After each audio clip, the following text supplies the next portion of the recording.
Hi everyone, it's Ellie from the Curvy Spine. It's been about a year since I have recorded anything. I kind of left you at 33 weeks and didn't post a labor and delivery video. So I've had a lot of people comment on that recently, so I thought I would update you all on how it went. So prior to labor, my husband and I decided that we wanted to do an all-natural birth, which means no Pitocin, no medicine whatsoever, no gas, no anything, no epidural, just natural. So I hired a doula to kind of help me through that because I didn't think I can do this by myself because, yeah, no medicine seems challenging. I decided not to go with medicine because of the fact that it's in my spinal cord. I have a lot of going on back there, as I'm sure all of you who have scoliosis or spinal fusion have, and I just didn't want anything else in my spine. I didn't want to have any additional pain, which a lot of people do go through pain for several weeks after delivery in their spine and their back and their sciatic nerve because of the epidural. So I kind of decided that I just didn't want to do that. Like, I figured that I had been through enough pain in my life, and then labor would just be, one more thing. So I was like, okay, I'm just going to do labor, natural, do all the pain, and then be done. Kind of like a marathon. And then I didn't have to worry about any additional pain possibly afterwards. So that was my decision why I decided to do medication free, all natural, vaginal, praying to God that it would go that way.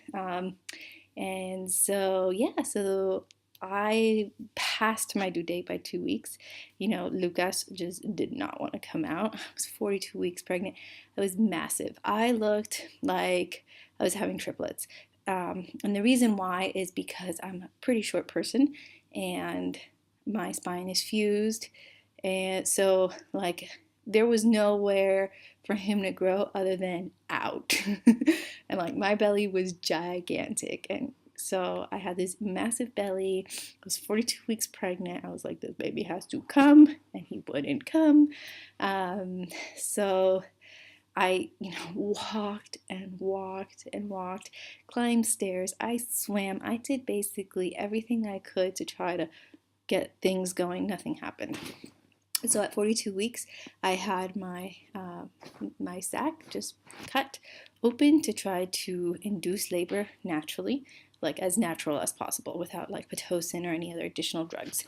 And it worked. At 42 weeks, I went into labor after that happened, and after about 16 hours of labor, it was more like 16 hours of labor, he was born. The pain was giant. It was like astronomical. It was more than I could ever describe. Having scoliosis pain did not prepare me whatsoever to labor pain. As much as I kind of thought it would, it just didn't. So that's good. That's one of those things. I don't think there's anything anyone can really do or say to prepare you for labor pain. It's one of those things you just kind of have to go through, and then you understand what they mean by ride the wave. So no, it didn't help me. While in labor, I couldn't lie down because of the pain that it caused on my spine. Like, it was just ridiculous. Like, I could not lie down.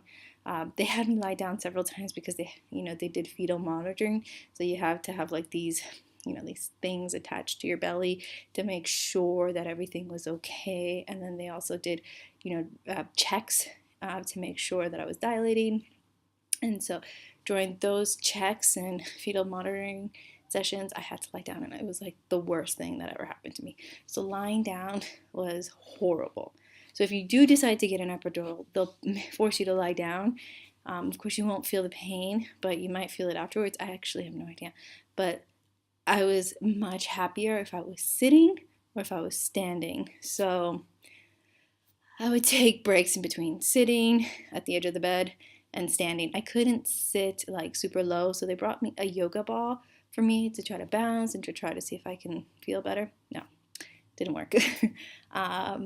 anything that required like squatting or all fours, these are techniques that they recommend. It was not happening for me. All I could do was stand and sit. And because of that, I had a very hard time during delivery. So when I was at the time where I had to push, I couldn't really deliver any of the traditional ways. So I couldn't deliver on all fours. This is what like one of the doulas recommended. Oh, well, why don't we go on all fours? But that wasn't happening. I couldn't, no way was I able to lie down. And so I had to deliver standing up because I could deliver sitting down. So I could do like they have a birth stool in the hospital that I was in. But unfortunately, because of the straightness of my spine and because I'm fused, the doctor wasn't able to kind of reach the head because of the position of my body and because of the position of the baby.